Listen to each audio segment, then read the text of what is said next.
que estamos por aprobar en el Congreso, con el apoyo del gobernador y de muchos otros, que den previsibilidad, que le digamos al mundo que tanto el presidente como los gobernadores vamos a administrarnos con austeridad, con cuidado, buscando el equilibrio fiscal, buscando reducir los impuestos para que ustedes puedan crecer y desarrollarse más.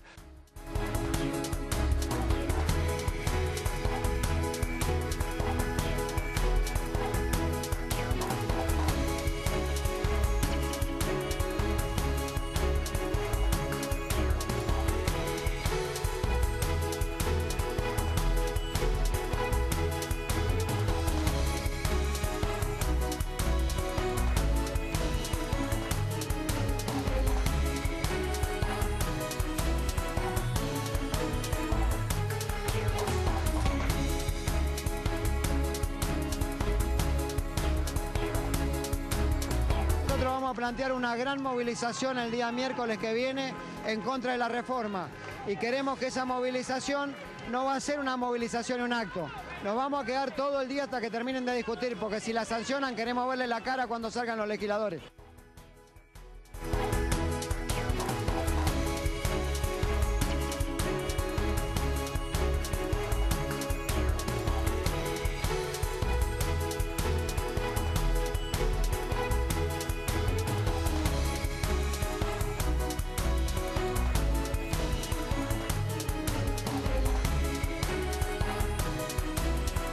Ayer no hubo conferencia de prensa, con presencia mía, valga la redundancia, pero sí le hicimos saber en el día de ayer con un parte oficial de 2 contactos que habían sido inspeccionados anteayer y que tampoco correspondían con el submarino San Juan. Al momento de la parte operativa, esta fase de búsqueda continúa con 5 unidades barriendo el área y por inspeccionar 3 contactos más.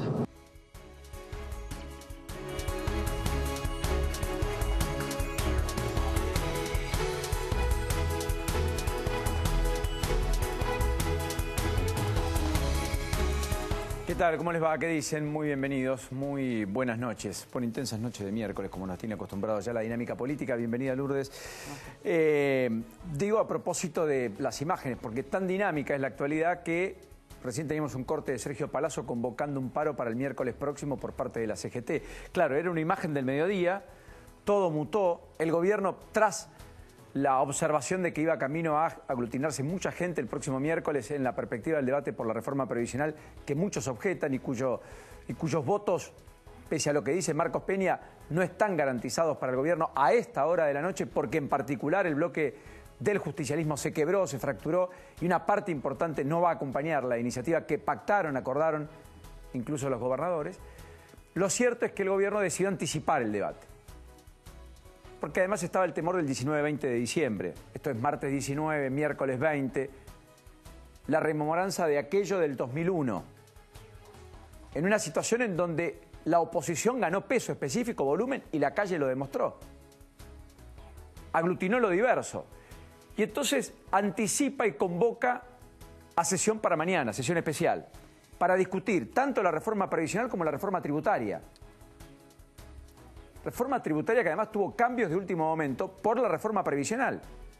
Ejemplo, el aumento a las bebidas azucaradas en los impuestos internos del 8 al 17%, que se discutía si iba a ser de una sola vez o progresivo, pero en ningún caso estaba en tela de juicio que iba a subir.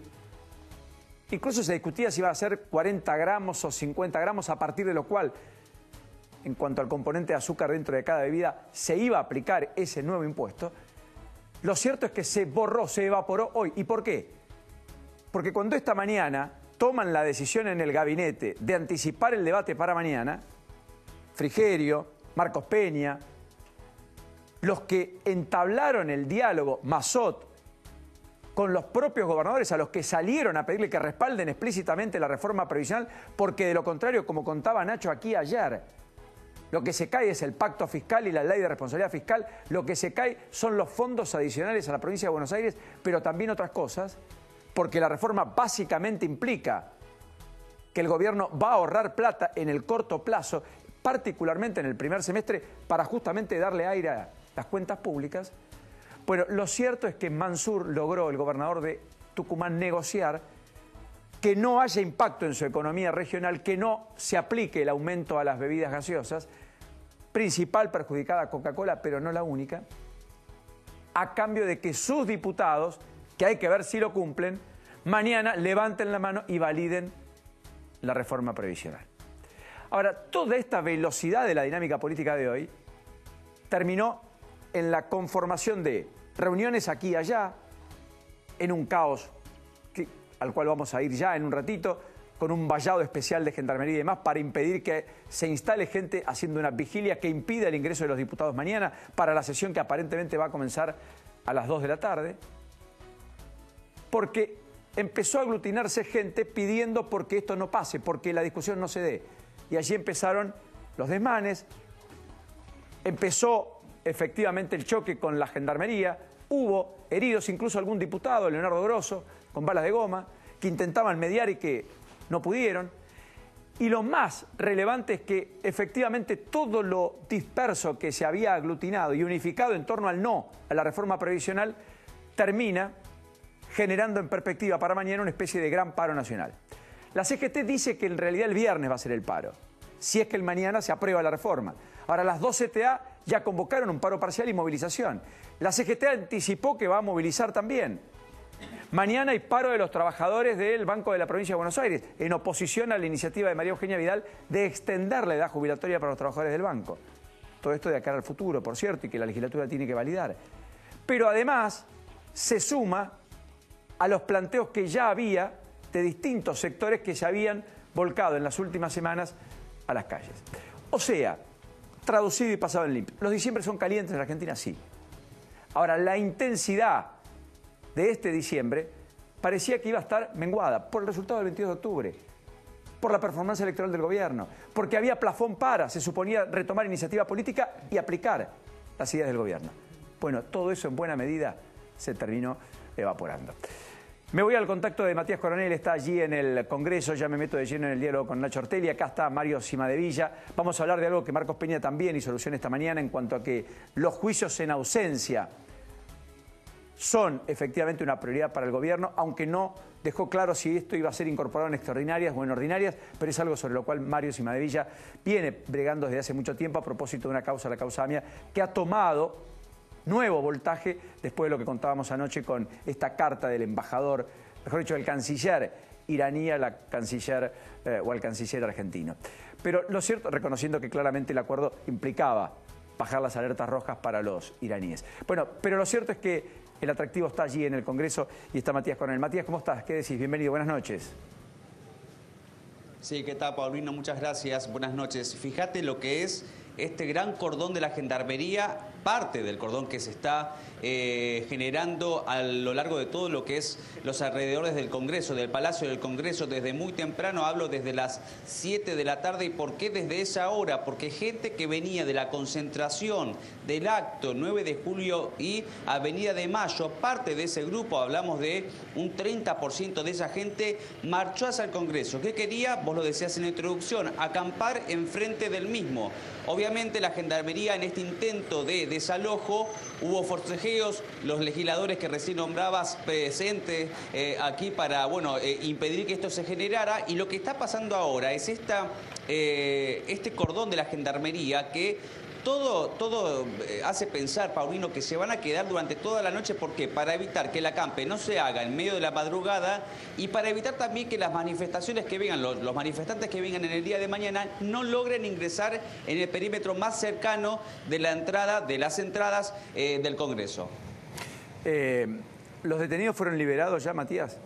Por orden de Bonadío. Hubo dos detenidos, sí. Hubo dos detenidos, fueron liberados. Sí hay heridos, estos diputados Donda, Grosso, también estuvo participando Mendoza, la diputada Mendoza en este intentar realizar un abrazo simbólico en el Congreso mientras los manifestantes llegaban. Pero por el momento todos los manifestantes se retiraron aproximadamente a los 20 minutos después de que se generara esto. Y ahora te digo, Paulino, la sensación del barrio de Congreso, de esta zona de Congreso, es de total silencio. Obviamente no pasa ningún tipo de transporte, pero algún que otro vecino curioso que pasa, saca una foto, porque es impresionante lo que es el cordón de la Gendarmería, los móviles de la Gendarmería, también prefectura, bueno, hay ambulancias también, pero hay un intenso operativo a lo largo de todo lo que tiene que ver con los alrededores del Palacio.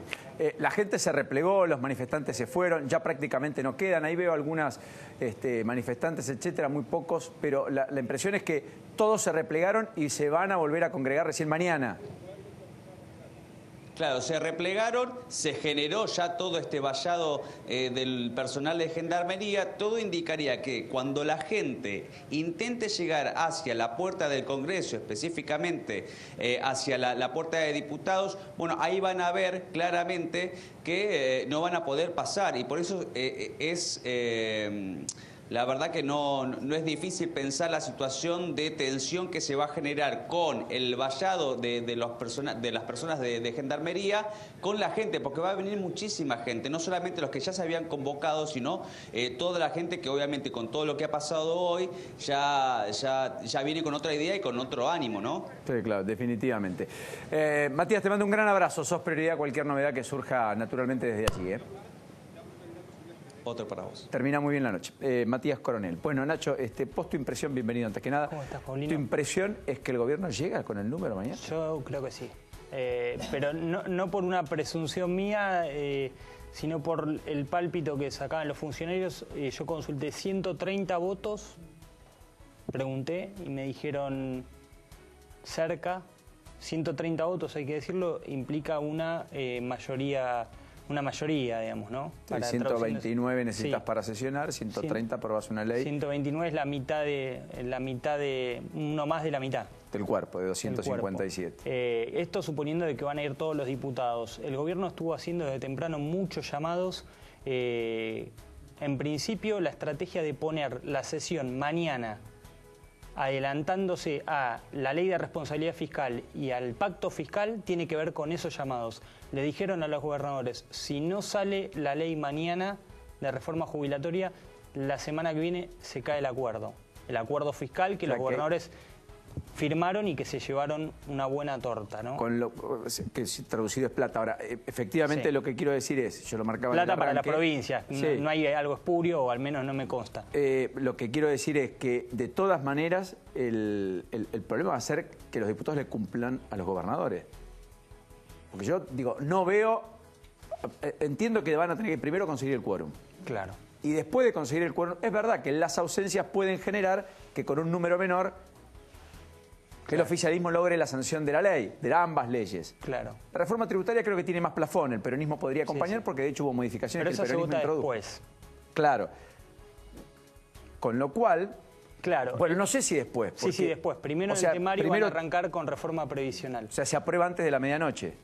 Sí, salvo que se anoten los 257 diputados para hablar. Hay dos datos con respecto a lo que vos decías. Uno es que el bloque justicialista, si bien hay varios que ya mostraron su disconformidad con el proyecto, dijeron estar dispuestos a abrir la sesión. Eso es muy importante. Sí, van a acompañar con el quórum. Y además votarían a favor en general, por caso Caña. Claro. El asunto, no en particular. El asunto, y a lo que hay que prestar atención, son a los diputados que no le responden a los gobernadores. Por ejemplo, Omar Gutiérrez de Neuquén, muy bien predispuesto, siempre acompañando al oficialismo, ahora no maneja a los diputados. Ese es un caso. El caso opuesto es el de el salteño Urtubey, que el martes, o sea que ayer, sorprendió porque no jugó como la Casa Rosada esperaba. Y otro caso similar es el de Sergio Uñac, el sanjuanino, que siempre acompañó al gobierno Macri, pero en esta reforma todavía no termina de mostrarse o a favor o en contra, y tiene digamos, una cuestión interna ahí en la provincia por la línea que todavía responde a José Luis Gioja, ¿no? De todas maneras, vale la pena decir que Urtubey dio algún gesto después. Sí, tal vez dio garantía o prometió. No, tal vez en virtud de lo que vos contás, después dio un gesto y dijo, hay mucha gente que está detenida por chorra, no por persecución política. Claro, después de que el kirchnerismo, Cristina, incluso Zanini con cartas de por medio y demás, hablaban de la famosa persecución política, y en un día en el cual más exfuncionarios fueron otra vez procesados, en la perspectiva al mismo tiempo de que algunos puedan también sufrir eventualmente la prisión preventiva. Bueno, de eso vamos a hablar en un ratito, Lourdes, que es todo el capítulo Comodoro Pi. Mario Cimadevilla, gracias por este ratito, bienvenido. Para mí. Muy buenas noches. noches. La invitación. Yo recuerdo que usted, casi en soledad, en algún momento dijo, miren, los juicios en ausencia hay que hacerlos. Hoy Marcos Peña dijo, es prioritario para el gobierno. ¿Usted cree que entra en extraordinarias o en este clima todo va a quedar para ordinarias, marzo, abril, mayo, entrado el año que viene? Yo no sé si lo pondrán o no en extraordinaria. Lo que sí, el proyecto está presentado en el Senado y el proyecto presentado en el Senado lleva la firma de legisladores de todos los bloques que integran el Senado. Del Frente para la Victoria, de por supuesto Cambiemos, de los bloques provinciales.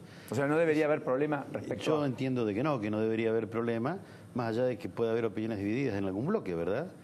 Este memorándum de entendimiento con Irán, que ahora ha tomado tanta trascendencia por las disposiciones que han tomado Bonadío y demás, yo recuerdo que este convenio fue el argumento que se utilizó para firmar este memorándum de entendimiento fue, como todo el mundo sabe, la causa AMIA está parada hace muchos años porque los jueces, por una tradición jurídica, entienden de que si los imputados, que son iraníes, no están presentes, el proceso debe paralizarse.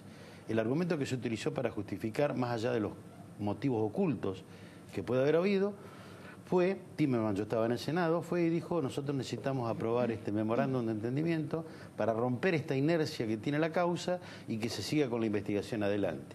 Claro, para promover la investigación le sacaban la causa al juez natural, armaban una comisión especial que estaba integrada por representantes del gobierno iraní, que está sospechado de haber participado en el atentado. Que es la famosa Comisión de la Verdad, que llevó a que el memorándum se convierta en inconstitucional según la Cámara de Casación y demás. Bueno, después que esto se declaró inconstitucional, nosotros avanzamos en otra alternativa para romper esta inercia, que fue precisamente analizar la posibilidad de incorporar a nuestro derecho positivo el juicio en ausencia, que no está prohibido. Y Fara, en el voto que hace cuando declara inconstitucional el memorándum con Irán, dice que se pueden hacer los juicios en ausencia. Pero como es un tema controvertido, que generalmente va a dividir las opiniones de los juristas, preferimos legislarlo en forma especial. Y para elaborar este proyecto de ley yo lo quiero destacar. Recorrimos las universidades argentinas. Fuimos y les preguntamos a las cátedras, a los titulares de las cátedras de varias universidades, qué pensaban sobre esta posibilidad. Y debo reconocer que la Universidad de Bahía Blanca hizo un trabajo extraordinario, sobre el que trabajamos luego para redactar el proyecto de ley, donde mucho tiene que ver también el senador del Frente para la Victoria, Mario Páez, que fue a quien Pichetto le encomendó que trabajáramos en la redacción del proyecto. Bueno, Massa lo ha propuesto en campaña, sin ir más lejos. Sí, hay una diferencia. Los proyectos de juicio en ausencia que se habían presentado con anterioridad estaban pensados nada más que para la causa AMIA. Este no es un proyecto que esté pensado para la causa AMIA. Sino de aquí en adelante para muchos delitos, por ejemplo los que están en el Tratado de Roma, por decir algo, trata de personas, narcotráfico, terrorismo. Es decir, esta es la diferencia que tiene con otros proyectos. O sea que sería una regla general. La causa AMIA fue la causa que detonó la discusión de este tema, es obvio. Ahora, yo estoy seguro que Pérez Corradi en el Paraguay, cuando profugó, no hubiese motivado esta discusión de la necesidad de un juicio en ausencia. Usted dice que consultaron con universidades y demás, pero ¿consultaron con los familiares? Porque yo tengo entendido que familiares de víctimas del atentado de la AMIA... Está dividida la opinión. Uno de los grupos que es de Diana Malamud, el otro de Laura Ginsberg, están en desacuerdo. Está dividida la opinión dentro de la propia colectividad. A nosotros nos acompañan, por ejemplo... DAIA, los dirigentes con los que hemos charlado acompañan, en la AMIA con alguna reserva acompañan, hay otras agrupaciones que no acompañan. Bueno, este es el debate que hay que dar. Esta es la necesidad que tenemos. Lo que no podemos permitir es que siga la impunidad. Mira, hay dos juicios en la historia judicial argentina que no son iguales, pero tienen muchas analogías y que deben haber sido las dos causas más importantes que hemos tenido en la historia judicial de todos los tiempos. Uno, sin duda, es el juicio de las juntas. Yo estoy seguro que esta es una causa judicial que por lo que significó y demás, no va a ser igualada por muchísimo tiempo por otra causa judicial. Y la otra por la complejidad, por lo que significa es la AMIA. ¿Qué tienen de análogos? Alfonsín, para que no haya impunidad, también tuvo que modificar normas procesales. Tuvo que modificar el Código de Justicia Militar para que no haya impunidad y se pudiera juzgar a los militares. Acá si nosotros nos damos respuestas desde el punto de vista del derecho y no dotamos a los jueces de los instrumentos necesarios para que la causa no siga paralizada, también va a haber impunidad. Y lo que no podemos permitir es eso, que haya impunidad. Demos el debate. Demos el debate con quienes estén de acuerdo, con quienes no estén de acuerdo, y que también nos traigan cuál es la alternativa superadora a la que nosotros planteamos para que no haya impunidad, ¿no? ¿Usted se queda en el cargo? Porque le han dicho de todo, por todos lados, digamos. Sí, bueno, en el Ministerio hay algunas diferencias, pero esto no es malo, yo lo analizo desde el punto de vista positivo. Antes había una postura y no se podía discutir nada y había que hacerla indefectiblemente. Hoy se discuten las cosas. ¿Pero usted está enfrentado con el ministro? No. Por ahí no tenemos la misma opinión sobre el mismo tema, pero esto es normal, yo no lo veo como algo malo, al contrario, lo veo como algo que puede fortalecer lo que se decida, ¿no? El radicalismo va a tener un nuevo presidente el fin de semana, usted es radical, etcétera. ¿Se sabe quién va a ser? Porque la verdad que es un enorme enigma y misterio. El viernes lo vamos a saber. Sí, hay... Pero podría ser Mestre, podría ser Ángel Rosas, podría ser un tapado. Primero hay que ser delegado. Creo que Ángel Rosas no es delegado. Nosotros tenemos un sistema de elección indirecta. Cada provincia elige 4 delegados. Esos 4 delegados se juntan en un plenario y de ahí eligen al presidente, ¿no? Veremos. Como todo el mundo sabe, hay nombres que están dando vuelta, que los medios los han dicho. Se baraja ahora la posibilidad de que Morales pueda ser presidente del partido, el gobernador de Jujuy. También apareció por ahí el nombre de Federico Storani.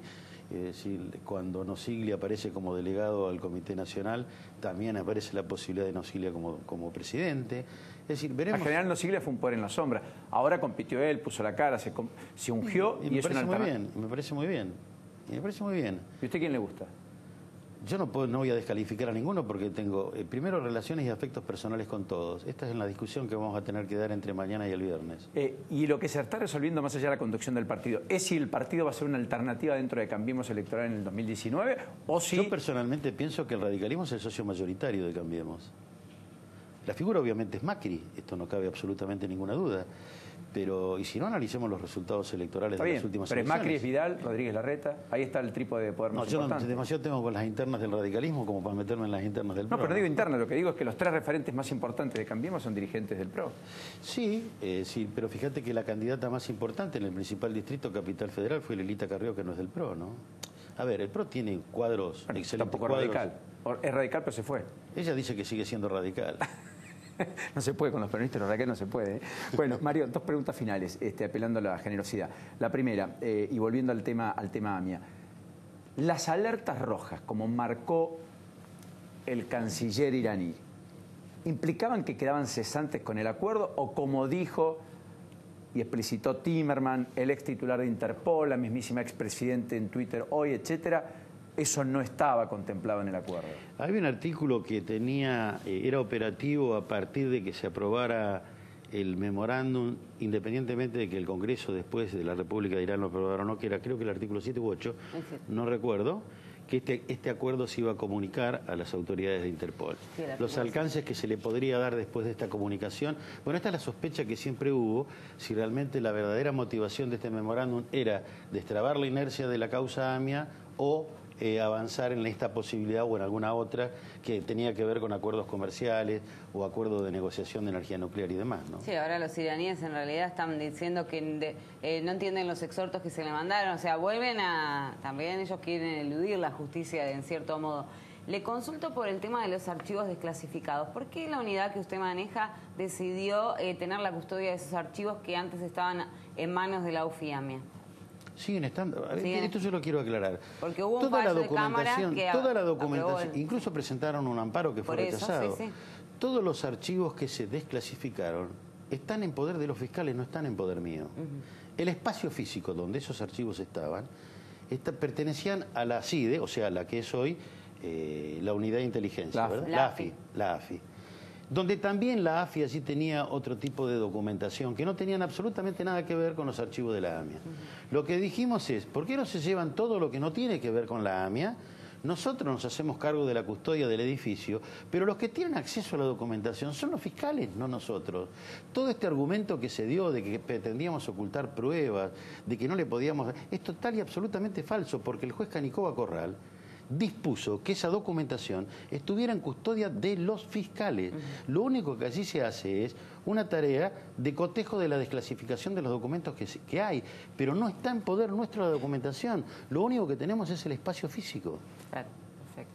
Chima de Milla, gracias por estar aquí. No, un gusto para mí. Muy gentil y muy generoso. No, hasta el luego. compromiso de liberarlo antes de las 9:30. Bueno, Hemos muchas cumplido. gracias. Bueno, ya está Andrés Gil Domínguez, con él vamos a hablar, con el abogado constitucionalista, a propósito de otras cuestiones. Ya está Luis Contigliani aquí, diputado nacional electo del Frente Progresista en la provincia de Santa Fe, diputado nacional que mañana va a estar en el debate. Le voy a pedir que rápidamente se acerque, le voy a hacer algunas consultas respecto a lo que está generando la máxima atracción, Nacho, que es justamente lo que va a ocurrir mañana en el Congreso. A todo esto, Vidal suspendió incluso la reunión del viernes, la pijamada, como la llamaste vos, etcétera. No hay retiro espiritual, tampoco pijamada, no hay nada, digamos. No, no hay nada, no. La gobernadora decidió postergar para el mes de febrero, igual que Macri, el retiro en Chapadmalal. Bueno, todavía no se sabe a ciencia cierta qué va a hacer. Se iban a juntar este viernes y este sábado a debatir en la Casa de la Gobernación. Finalmente no va a haber encuentro. Se posterga, uno entiende, por el tema de las leyes, pero bueno, sí.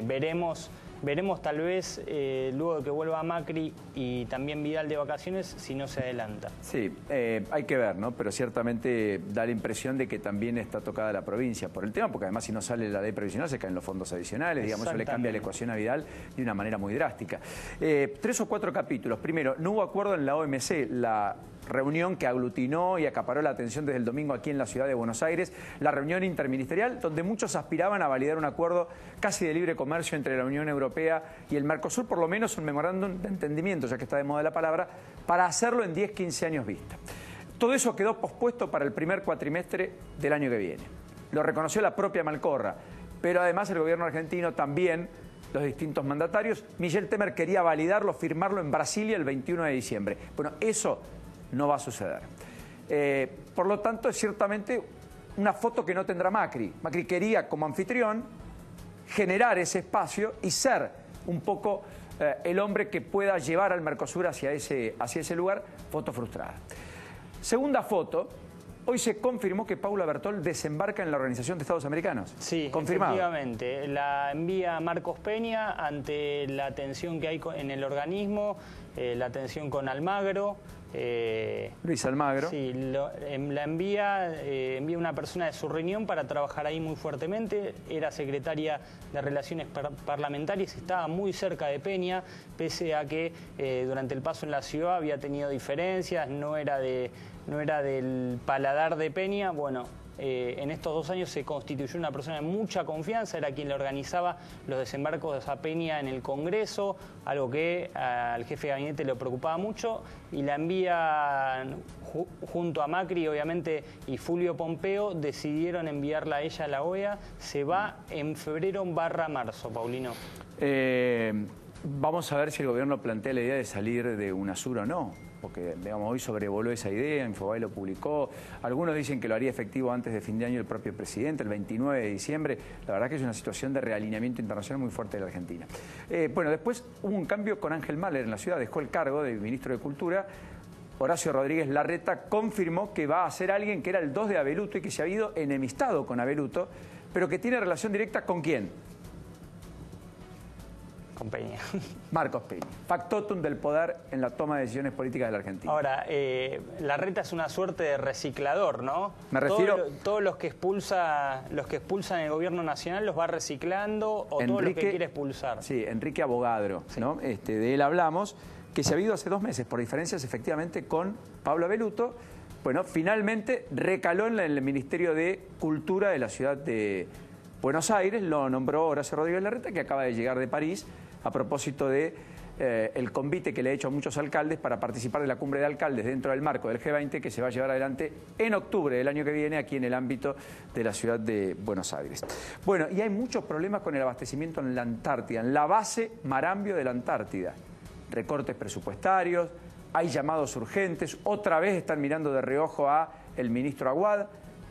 Cuidado porque en medio del escándalo por el Ara San Juan, las internas en la Armada y los pasos al costado que ha habido, mientras algunos sospechan que hay algunos que no obraron del mejor modo en el rescate del Ara San Juan.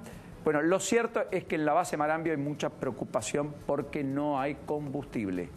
Y es un tema. No solo combustible, provisión de alimentos y otras cuestiones.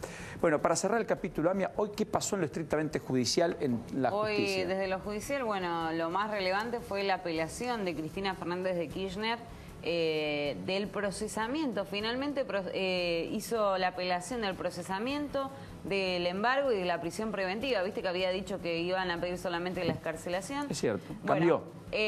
Finalmente sí consideró el fallo arbitrario, bueno, y demás.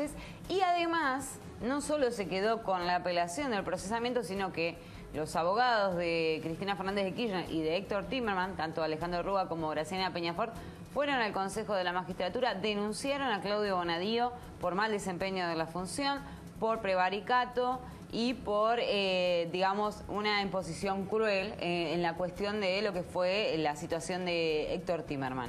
Así que hay que ver si esto avanza finalmente en el Consejo de la Magistratura. Básicamente lo que están pidiendo es el jury de enjuiciamiento y la suspensión del juez. Juez que se jubila el 1 de enero. Se jubila, pero va a seguir en el cargo. ¿Hasta? No sabemos. ¿Hasta que consigan un relevo?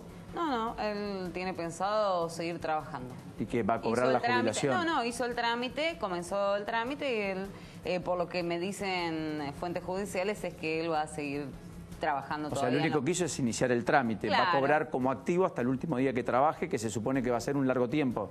Por ahora sí. Es curioso. Por ahora hay más Bonadío. Contigene, ¿cómo le va? Gracias por este ratito. Bienvenido, buenas noches. ¿Mañana usted vota a favor o en contra de la reforma previsional y tributaria? En contra de la reforma previsional. ¿Y a favor de la tributaria? En contra de la reforma tributaria. ¿Tampoco la valida? No, en la reforma tributaria hay temas muy graves. Te escuchaba en tu introducción el tema de los impuestos internos a los azúcar, que ahora lo habrían negociado con el bloque Tucumán, pero hay un impuesto a la cerveza del 17% que le impacta a mi provincia de manera muy fuerte. Hay mucha industria joven de cerveza artesanal y es un impuesto al consumo, perjudica a la clase media trabajadora. Pasa del 8 al 17, digamos. Es una desproporcionalidad muy grande, muy compleja. Y otro tema que me preocupa mucho, que como santafesino no puedo dejar de mirar y de reaccionar, es la gravedad de cobrar impuesto a las ganancias, a cooperativa y mutuales.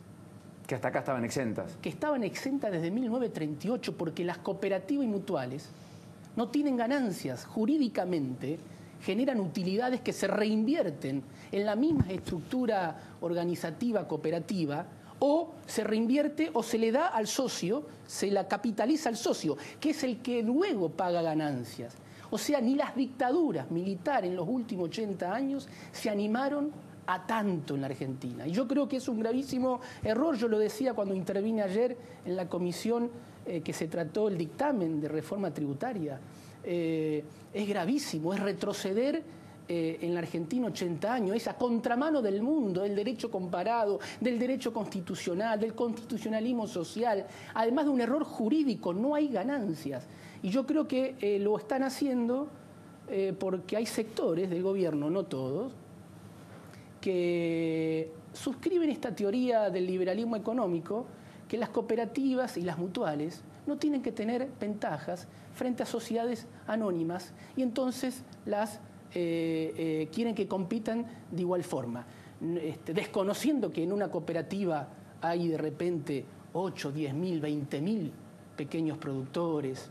Bueno, Sancor es una cooperativa, digamos, de las más conocidas, con problemas enormes, ¿no? Entonces, desconociendo todo eso, entonces abriendo un precedente para que avancen con el impuesto a las ganancias, a otro tipo de cooperativa. Por eso yo quiero apelar, Paulino, permitime un segundo más en este tema, a todos los diputados de todos los bloques, a que cuando votemos particularmente la reforma tributaria, tengamos un cuidado muy especial en los artículos 23 y 24 y que podamos lograr una victoria de todos, no de nadie en particular, para frenar esta situación muy grave. ¿El resto de la ley no la valida porque...? El resto de la ley... ¿O en particular usted algunos artículos podría validar o aprobar? No, el resto de la ley tampoco lo estoy acompañando porque, por ejemplo, se vuelve a insistir con esta teoría, esta visión de la rebaja de impuestos a los sectores patronales como una forma de incentivar el empleo, digamos, de resolver la cuestión de la competitividad industrial y el trabajo en Argentina. Lo hacen de manera no segmentada, de manera lineal, donde una pequeña pyme se va a ver beneficiada de manera insignificante, 300, 400 pesos por operario, por trabajador, pero le permiten a las grandes empresas importantes rentabilidades a partir de la disminución de estos impuestos, que nadie garantiza que lo van a reinvertir en capital productivo. La historia económica argentina, Paulino, ¿qué significa? ¿Qué nos enseñan? Que a más baja de impuestos a los sectores del capital concentrado, más fuga de capitales, más bicicleta financiera. No es automática. O sea, como dijo Perón, diría usted, los hombres son buenos, pero si se los controla mejor, digamos. Sí, señor. Contigiani, ahora, dos o tres cosas puntuales de reforma previsional. ¿Usted no acompaña nada de los 3 puntos centrales de la reforma? ¿O algún capítulo, por caso, la idea de que sea optativo jubilarse a los 65, pero si uno quiere seguir trabajando lo puede hacer a los 70? La idea del 82% del salario mínimo vital y móvil en aquellos que aportaron 30 o más años y que cobran la mínima. ¿Algo de eso le suena medianamente bien o nada? Digamos, se puede discutir, admito que se puede discutir. Ahora, está subsumido en algo mucho más, o está solapado en todo caso, en algo mucho más grave, que es este ajuste que van a hacer sobre la masa de jubilados y pensionados de la Argentina y los argentinos que tienen las asignaciones universales por hijo. En todo caso, esos temas que creo que hay que discutirlo con tiempo, con calidad, llamando a especialistas. No se puede hacer con un trámite express como pretende el gobierno. Con un trámite express, con un dictamen donde lo tenían firmado antes del debate de la Comisión de Presupuesto y de Seguridad Social. Esto sucedió el día de ayer. Y sobre todo tratando de explicar y no pudiendo convencer a los propios, inclusive, Paulino, a los propios, de que esto no va a impactar en el poder adquisitivo de los jubilados. Ayer yo lo escuchaba atentamente porque yo fui a la comisión despojado de prejuicios, de la antinomia en la que estamos, del enfrentamiento del blanco y negro. Fui a escuchar, sobre todo a los funcionarios y ministros nacionales, pero no convencieron. Ante preguntas básicas como, por ejemplo, dígame, señor ministro de Economía, sáqueme el número para marzo, el número con la fórmula actual de actualización de haberes, y sáqueme el número con la fórmula que usted está proponiendo. Bueno, no podía sacar número. Y es el ministro de Economía, curioso. Es el ministro tal de vez por Economía. eso se explica que a la mañana habló con Mitre y que a la noche va a TN, digamos. Bueno, muy posiblemente. Difícilmente se puedan hacer muchas preguntas y puedan tener respuestas. Bueno, es preocupante cuando el gobierno se encierra, porque ¿no? el tema es escucharnos, Paulino, podernos escuchar. Y no convencieron ayer. Además, Paulino, yo percibí que diputados del propio, digamos, universo oficialista, propio y no propio, o cercano al oficialismo, no están convencidos, no salieron convencidos de la reunión de comisión de ayer. Es más, yo percibo que hasta votantes del gobierno nacional, que legítimamente votó a este gobierno hace 6 meses atrás, menos, 2 meses. Hoy está viendo esto de manera preocupada. Luis, lo último, la imagen de hoy, la violencia, la marcha de mañana, la perspectiva de un recrudecimiento en la dinámica de la discusión política y en la calle, lo que pasó ayer puertas adentro, el mamarracho de los gritos, los insultos, los empujones, ¿están marcando que finalmente cierta concordia, políticas de consenso, acuerdos terminaron? ¿O cree que es el coletazo de lo que se está yendo dando lugar a lo nuevo? No, me inclino a decirte, Paulino, que los argentinos hemos perdido un terreno común donde nos podamos reconocer más allá de las diferencias, que estamos todos en un blanco y negro, que no nos escuchamos, y que podemos tener las diferencias que podemos tener legítimamente. Yo siempre pongo el ejemplo de Alfonsín y Cafiero. Ellos siempre discutían abiertamente, apasionadamente, se diferenciaban, pero había un punto donde se reconocían y el sistema se legitimaba. ¿Y hoy cree que al otro no se lo reconoce? No, y entonces estamos... O sea, Cristina no reconoce al presidente, claro, y el presidente no reconoce Entonces viene un ministro a explicar del gobierno nacional, se lo insulta, se le dice barbaridades. Y del otro lado se contesta con más barbaridades. Y la gendarmería en la calle, la represión, los marginales que siempre hay en todos lados, se envalentonan, agarran fuerza y hacen, producen situaciones que no tienen que producir y terminamos todo en esta situación. En el fondo no hay un lugar donde podamos reconocernos, más allá de los temas importantes que estamos debatiendo. Gracias. Gracias a vos, Paulino. Hasta la próxima. Hasta la Muy próxima. gentil. Luis Contigiani, aquí con nosotros, el diputado del Frente Progresista en la provincia de Santa Fe. Bueno, da la impresión que hay novedades a esta hora sobre el punteo y el voto a voto. Lo vamos a contar en un ratito. Y vamos a contar también lo que pasó hoy en el Ente Nacional de Comunicaciones. 115 despidos. Atenti porque hay alerta. Ente Nacional de Comunicaciones. Pese a que fue el mismo día en el que Andrés Ibarra, el ministro de Modernización, salió a desmentir y negar rotundamente que exista la perspectiva de masivos despidos en el propio sector público. Algo que en la oposición fogonean y esto genera inquietud, preocupación y por lo cual mañana muchos en el sector público van a estar en la calle. Pausa, cuando nos reencontremos, Andrés Gil Domínguez, el constitucionalista aquí con nosotros. Lourdes con más del capítulo judicial, procesamientos de por medio. Y Nacho con anticipos, naturalmente, de todo lo que viene. No te vayas, ya venimos.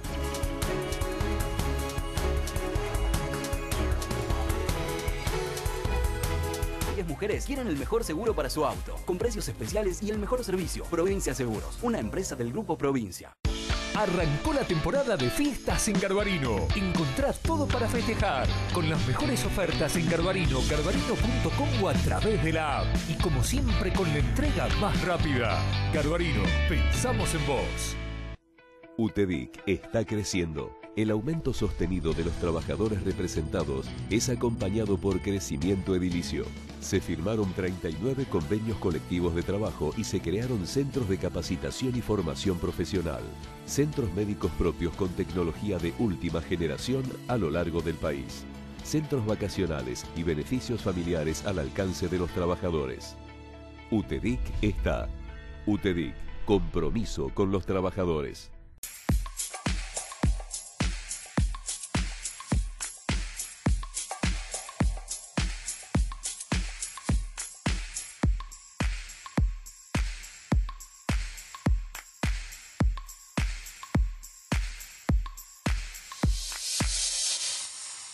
SUTEC va, un gremio siempre junto a sus afiliados.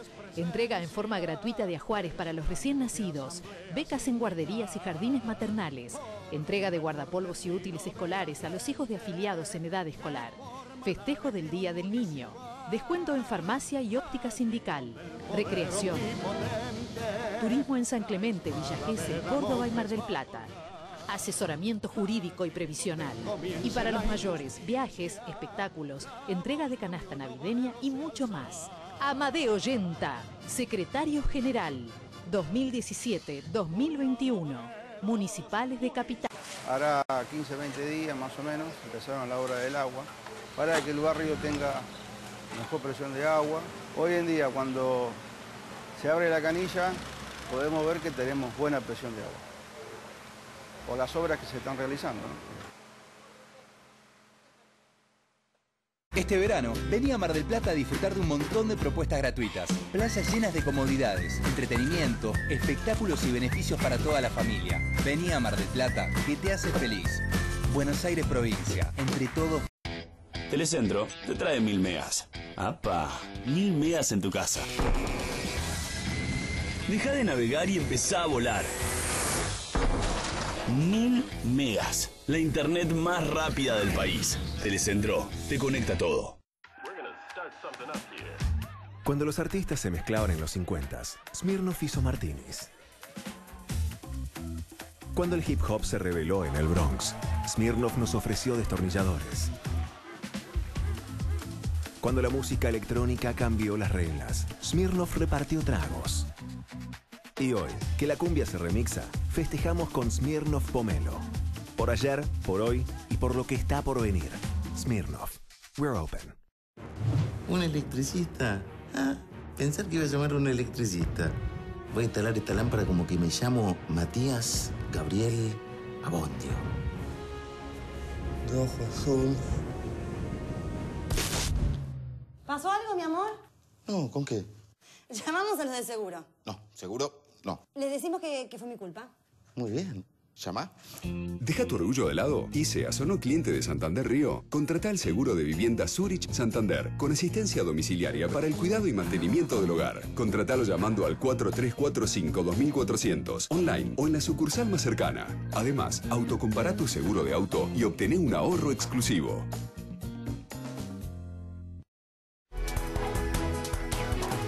Barcos está Independiente emplatando con el Fluminense 1-1 en la final de la Copa Sudamericana, ya en el entretiempo. Bueno, Telecentro te trae 1000 megas.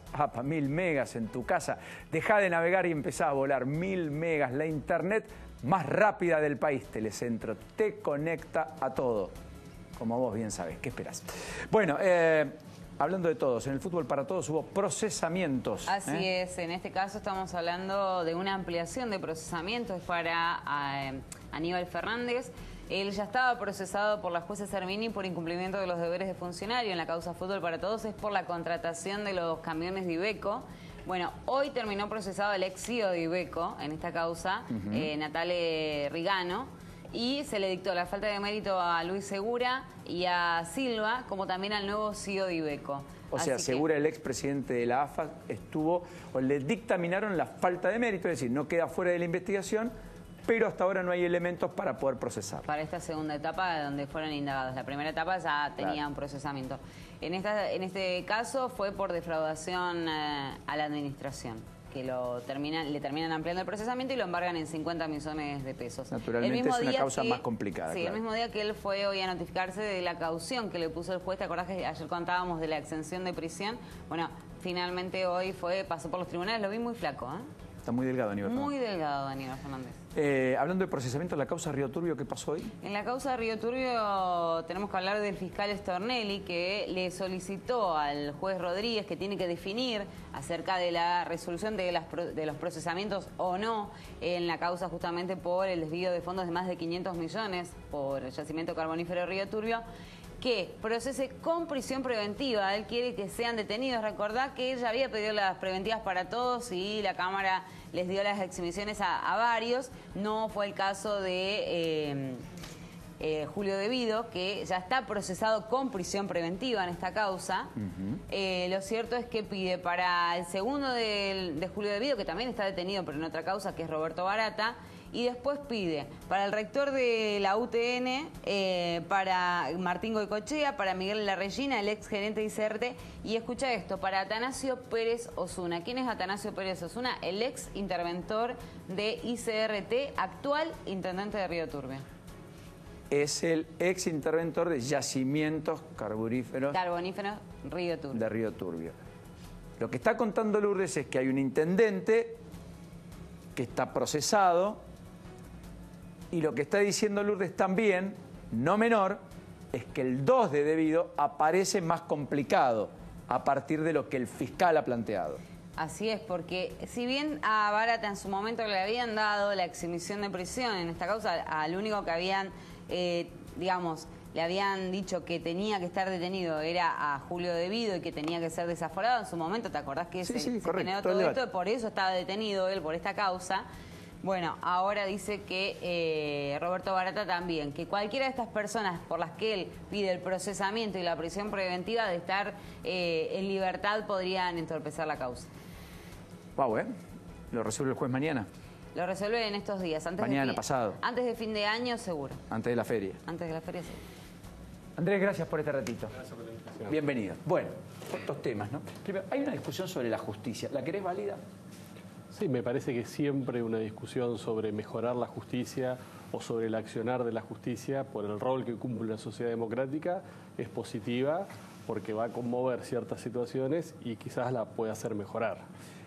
Los jueces son el problema, parte del problema, son los que tienen que lidiar como pueden con los elementos y las herramientas que tienen. A mí me parece que primero hay que hacer una división entre la primera instancia de Comodoro Pi y la justicia argentina.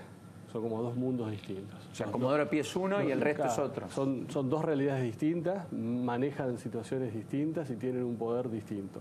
O sea, cuando uno quiere hacer un diagnóstico de la justicia, primero tiene que hacer esta primera división entre lo que es Comodoro Pi y lo que es el resto de la justicia. Me parece que los jueces y juezas, algunos son parte del problema, otros hacen todo lo posible para mejorar los problemas y que tenemos muchas deficiencias que no tienen que ver justamente con cuestiones que vemos o que son muy relevantes, como la infraestructura, como los códigos procesales, como el permanente perfeccionamiento de los jueces, como que los jueces y juezas tienen que hacer full life en el ejercicio de sus porque funciones. por algo se los pagan y muy bien y sin que se les descuente ganancia, entre otras cosas. Y pone a su vez ciertos actos simbólicos como pagar ganancias, que son temas que no están en la agenda de discusión. O, por ejemplo, la oralidad de todos los procesos, el acortamiento de los plazos, la digitalización de los procesos judiciales. Son todas cuestiones que no están en la agenda. Yo creo que el acortamiento de los plazos es central, porque, digamos, no puede ser el proceso la condena del inocente, siempre digo lo mismo, o la dilación del proceso, la libertad del culpable, digamos. Sí, y no solamente... Porque en el medio, cuando la justicia llega tarde, a destiempo... Pero no solamente en términos penales, porque también tenemos la justicia civil, la justicia contenciosa. Absolutamente. Entonces, donde también, si bien no está en juego la libertad, están en juego otros derechos, que para muchas personas la injusticia es eterna. Porque además le va la vida, en justicia civil, por caso, sin ir más lejos, lo que discutimos es tenencia de los hijos, qué sé yo.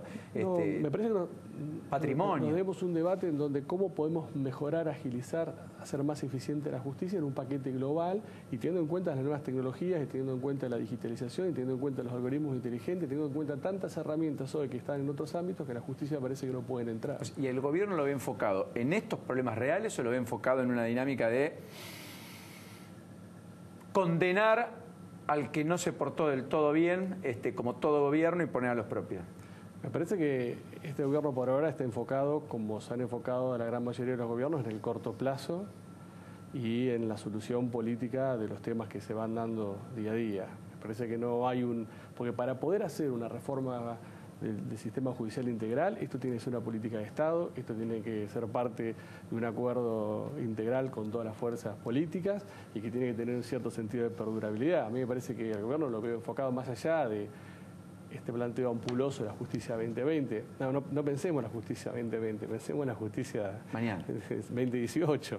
Entonces, me parece que todavía el gobierno en este punto no ha planteado un esquema global o un esquema más de futuro, más de perdurabilidad a través de estos temas, ¿no? El Instituto de la Prisión Preventiva, ¿está bien utilizado en estos días? ¿O usted ve cierto sesgo y cierta persecución como denuncian aquellos que lo padecen? El Instituto de la Prisión Preventiva tiene un carácter restrictivo, pero es constitucional, es convencional y es legal. Tienen que existir ciertas herramientas que permitan que no exista una obstrucción de la justicia cuando una persona que es investigada puede fugarse o puede entorpecer la investigación. ¿Y eso es arbitrario del juez? Mejor dicho, ¿es discrecional del juez? ¿No debería ser arbitrario? No, ni es discrecional ni tiene que ser arbitrario. En cada caso concreto, cuando un juez dicta una prisión preventiva, tiene que tener acreditado en esa causa, según las circunstancias de ese caso y la particularidad de ese caso, que existen pruebas que permitan a él justificar el peligro de la fuga o el entorpecimiento real de las investigaciones. Y parece que la justificación hoy es haber pasado por el poder y tener relaciones importantes que pudieran eventualmente hacer desaparecer pruebas. Siempre que el argumento sea propositivo, futurista, porque ocupó un cargo o sigue ocupando o tiene relaciones, podría... Bueno, eso no es razonable en términos de aplicación de prisión preventiva. O sea, que usted a Debido no lo pondría preso quizás preventivamente. Quizás a Debido sí, no a Vudú y no a Cristina. Porque la causa de Debido sí... Sí a Debido, no a Vudú, no a Cristina. Sí, porque la causa de Debido sí se acreditó, o el juez, o por lo menos surge de la resolución... Que quisieron ocultar un expediente. Que hubo un entorpecimiento, que sigue con cierta vinculación, que sigue ocupando un cargo relevante. Diputado nacional. Entonces, ahí uno puede discutir o no, pero hay un hecho acreditado que el juez meritúa como un elemento justificante. Ahora, en el caso de Vudú, una persona alejada del poder, sin ningún tipo de vínculo, sin ninguna conducta de entorpecimiento, me parece que no es razonable. Y en el caso de Cristina, la idea de, por el cargo que ocupó, el poder que tuvo y el poder que tiene hoy, pero sin que exista ningún tipo de manifestación, ningún tipo de prueba que pueda justificar el auto de prisión preventiva, tampoco me parece razonable. Entonces, la prisión preventiva en sí misma es una herramienta que debe existir en pos de la justicia, porque si alguien se puede fugar o alguien puede entorpecer, quien va a ser perjudicado en última instancia son las víctimas, y los derechos de las víctimas. Ahora, la cuestión es cómo se aplica en cada caso concreto en aras de la razonabilidad. Lo quería aprovechar, ya que está con el tema de la reforma previsional. Muy bien, Nacho. Procurador del Tesoro, Bernardo Sarabia Frías, emitió un dictamen en el que dijo que la reforma es constitucional. ¿Cuál es su opinión como especialista en la materia? Nosotros tenemos un tratado que es el Pacto Internacional sobre Derechos Económicos, Sociales y Culturales, donde está dentro de los derechos sociales, económicos y culturales el derecho que tienen los jubilados a percibir un emolumento justo. Y este tratado habla de que estos derechos deben ser progresivos y no regresivos. ¿Y cómo se mide esto? Con indicadores. Entonces, esto para mí es muy sencillo. Si la fórmula que va a reemplazar a la presente fórmula, más allá de un periodo de transición de empalme, que es donde puede haber una diferencia, en un determinado tiempo va a implicar un menor ingreso de los jubilados, es regresivo, y si es regresivo, en principio es inconstitucional e inconvencional, y el Estado tiene que dar las razones y los motivos de por qué se le reduce a un sector vulnerable su ingreso en pos de un bien ponderadamente mayor o con más valor y demás. Entonces, me parece que jurídicamente está claro que los derechos sociales, económicos, sociales y culturales son progresivos y no regresivos y que se miden con indicadores. Bueno, hay que medir estas fórmulas en un mismo tiempo, en un determinado periodo, más allá de un empalme que puede ser compensado. Claro, el empalme dicen que va a ser los primeros 6 meses, el primer semestre. Claro, bueno, pero te tienen que demostrar que después de esos 6 meses recuperó va a ser la misma situación o va a ser mejor la situación. ¿Y qué debería ser ante una eventual impugnación un juez cómo tiene que reaccionar ante esa situación? Porque lo que usted dice es claro, hay un periodo de empalme. El juez puede en esos 3 meses decir, bueno, no, acá esto es regresivo. Y puede decir que en ese periodo de empalme esto es regresivo y el Estado debe compensar ese periodo de empalme. Durante ese periodo, claro. O sea, podría pasar que la ley se apruebe, perdón, siguiendo el argumento de Nacho, la ley se aprueba, llueven amparos, aparece un juez y dice esto es inconstitucional, el gobierno apela, pero quizás en ese tiempo, por lo perentorio del caso, aparece un fallo de Cámara que da validez al fallo de primera instancia. Por lo tanto, con el doble conforme, el gobierno debería pagar una cosa distinta a lo que la ley establece en marzo. Sí, hay que ver podría también, ser, digamos. Hay que ver si es un amparo individual o colectivo. Y se supone que algún amparo colectivo va a haber. Hoy le pregunté a Peña si el gobierno está evaluando para este periodo de empalme que dice usted, si otorgar un bono o algo como para compensar. Diputados. Es una de las alternativas. Claro, y Peña lo descartó de plano. Descartó el bono. Sí, o descartó... bono o una herramienta para compensar ese periodo de empalme. Andrés, como siempre, gracias. Enorme placer. Gracias por la invitación. De contar contigo. Bueno, ¿tenemos una pausa todavía o ya está? Ya está, no hay pausa. Bueno, ¿podemos hacer alguna cosita de agenda para mañana? A ver, el tema central mañana, Nacho, va a ser el Congreso. Antes de meterme en los juicios. Sí. Congreso, 2 de la tarde, sesión convocada. Sí. En el mientras tanto, todo vallado para que nadie ingrese, no haya vigilia y no se entorpezca el ingreso de los legisladores. Se empieza por reforma previsional, se sigue por reforma tributaria, los únicos 2 capítulos que mañana los diputados tratan. Sí, efectivamente. En principio, el gobierno tendría número para el quórum propio. En principio no propio para el quórum, ¿no? No lo juntan, solo tienen 107 propios. Tienen Deberían que juntar, 22. No creo que lo logren sumar solos, obviamente. Van a tener que, alguno del FPV tal vez va a tener que... Hoy reapareció Massa, dijo que se opone tajantemente al proyecto de reforma jubilatoria. Bocio dijo no vota, el peronismo del interbloque federal, muchos dijeron nosotros esto no lo acompañamos, la izquierda se opone, el Frente Progresista se opone, va a ser difícil. Mañana, los chaqueños, va Domingo Pepo a Casa Rosada, hay que estar atento, los riojanos que están negociando, a través de Casas el gobernador. A través de Casas, y hay que ver qué hace Luis Bedel Herrera, el ex gobernador, ahora diputado, y los catamarqueños. Hoy estuvo Raúl Jalil, el intendente de la capital catamarqueña, enviado por Lucía Corpacci. Hay que ver qué terminan definiendo. Mamita, qué jueves. En el medio, la gran movilización, el paro y la movilización de la CTA, el cobijo y el apoyo de la CGT, que amenazó con un paro general para el viernes, un día después si se aprueba la ley, y por sobre todas las cosas, los frentes de izquierda y demás, que van a empezar a concentrarse a las 12 del mediodía. Bueno, y rápido en el capítulo judicial y para el cierre, Lourdes mañana declara a Romina Mercado en causa Otesur. Sí. Y veo por ahí... vudú en viáticos truchos, va a haber una audiencia de casación por el tema de las condenas en tragedia de Once, y también declara a Carlos Ben en la causa por Aiza, que es la conocida como Odebrecht, donde la Cámara le confirmó la inhibición a Corcho Rodríguez. ¿La inhibición general de bienes? Así es. Al valijero, al que se supone que hacía los negocios como intermediario. Y a partir de lo cual uno sabe si efectivamente, bueno, sabe cómo vivía el Corcho Rodríguez, nunca se supo demasiado. Bueno, aparentemente siempre hay que mirar eso, al que no está tan expuesto, al que lleva y trae, que en general nunca se ve, y suelen ser los que facilitan y hacen. Son los, o las Agastis de la vida. No los debidos, son las Agasti. Los jefes de gabinetes, ¿no? Los secretarios privados, sí. Los Muñoz, sí, que aparecieron con fortunas en Miami, más de 50 millones de dólares. Sí. Hay 2 jefes de gabinete de este actual gobierno que están siendo observados yo ya lo sé. Distintos ministerios. Sí. Pero eso es perturbador, porque cuidado, la ética no se pregona, no se declara, se practica. Se practica. Gracias. ¿Nos reencontramos mañana? Hasta mañana. Si Dios quiere. Buen jueves por delante. Les dije que llovía hoy, ¿vieron? Me miraron raro ayer. Llovió. Pero siempre que llovió paró. Lo que no está claro es si mañana el gobierno logra imponer la agenda o si la oposición le arrebata y le asesta una, en todo caso, derrota que para el gobierno va a ser muy complicada. Es un día de... Por eso a las 9 nos reencontramos. Chau.